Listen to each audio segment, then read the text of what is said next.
Hey guys, Mano here and welcome to the channel. I have been receiving a lot of questions about what parts to use, rims, spokes, and tire sizes in my supermoto build guides recently, most particularly on the Honda models that I have shown on this channel. I have to admit my build guides are a bit on the surface level of things when it comes to what to use. So in this video, I'll be going in detail on what are these necessary parts to use, especially if you prefer to do these conversions yourself. Stick around because I'll be discussing about the parts and some details that will help you in building your Honda Dual Sport into a traffic slicing supermoto. Alrighty, before I begin, I would like to ask that you give this video a thumbs up and subscribe to my channel to help me grow as a content creator. Making these videos require a lot of time, patience, and research. I do have a full-time job and a business to run, which, by the way, is helping me make content like this. And the things I will be discussing in this video are based on things that I experienced myself, but are normally not discussed, yet are oftentimes asked by many. Again, the goal of this video is to help you, and I'm doing this for free. So liking this video, subscribing to my channel, and leaving a comment is highly appreciated. Anyway, so the frequently asked questions about converting these three bikes into supermotos are: number 1, how wide are the rims? Number 2, how long should the spokes be? Number 3, what are the offsets for the rims? And number 4, what size tires to use?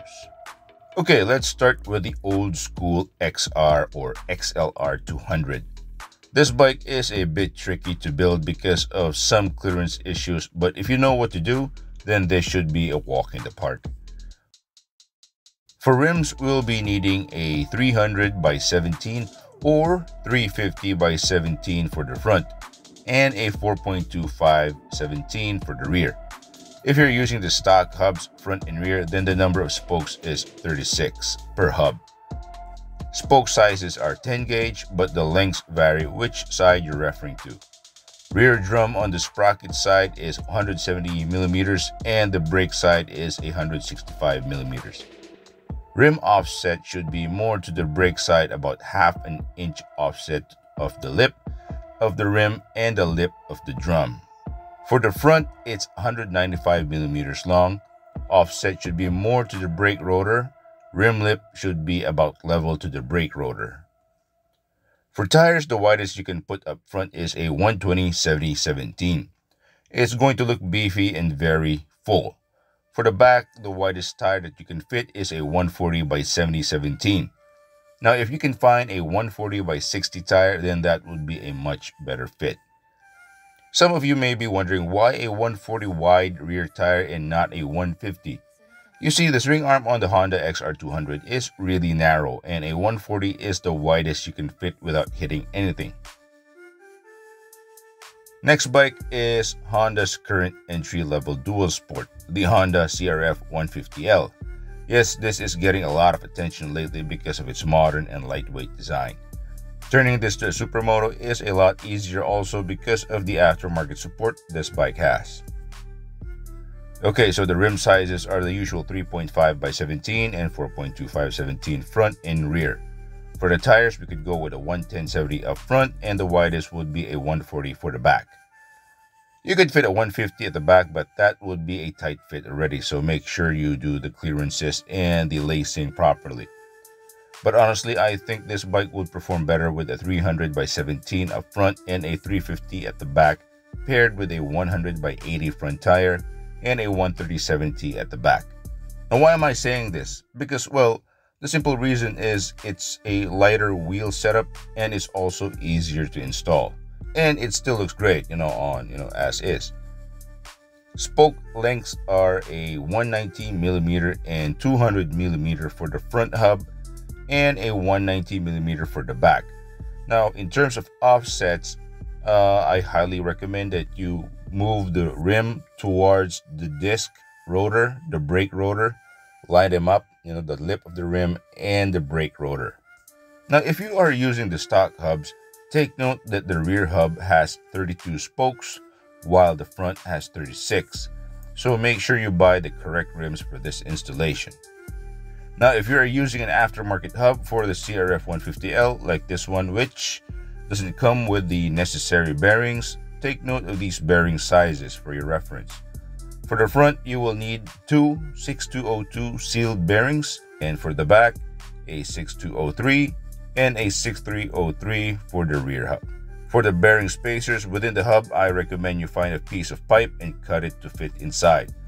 Now, the cool thing about this aftermarket hubs that I have here, they come in 36 spokes, so finding a rim for these hubs is not going to be a problem because 36 spoke rims are plenty and abundant, while the 32s are a bit harder to find, where I'm from. Okay, before I continue with the last bike to work on, I would like to make a shout out to one of my subscribers who asked these questions in my Facebook DMs. Thank you, Patrick Angeles, for approaching me, and I wish you well on your DIY supermoto build. Now, if you guys have questions or want to do business with me in the future, feel free to contact me through any of these social media sites and I will get back to you ASAP. Yes, I am also looking for suppliers for my tire shop and I could really use more inventory. Okay, on to the next bike, the CRF250L and 300L. This is a pretty standard supermoto build considering this bike is probably the best that you could find out there in terms of availability, aftermarket support, and has a pretty standard wheel setup. For the rims, I highly recommend a 3.5 by 17 for the front, while the back you can have multiple options. You can go with a 4.25 or 4.5 wide rim, or if you're feeling a bit extravagant, you can go with a 5.0 wide rim. Now, these rim widths open up a ton of tire choices, and I tell you, there are a lot out there to choose from, multiple brands, multiple sizes, and so on and so forth. But if you go for a 4.25 rim, you can go with a 140/70 tire or a 150/60 tire, depends on you. For the 4.5 and 5-inch wide rim, you can start with a 150/60 tire. But if you want to go with a 160/60 tire, I highly recommend you go with a 5-inch wide rim and be mindful of the swing arm and change clearances. Now, as for the length of the spokes, a set of 190mm for the front and a set of 180mm for the back will do. Again, the CRF250 and 300L models use a 32-spoke rear hub, so make sure you buy the right rim for this application. Okay, I think that's it for this video. If you have questions or something to add to this topic, feel free to post those in the comment section below. If I missed anything or said something wrong, feel free to correct me. Also, if you want your bike turned into a supermoto and it just so happens you live in the Philippines, particularly in the island of Cebu, feel free to DM me and I will do the job for you. Anyway, that's it for this video. Hope you liked it and I will see you in the next one. Bye.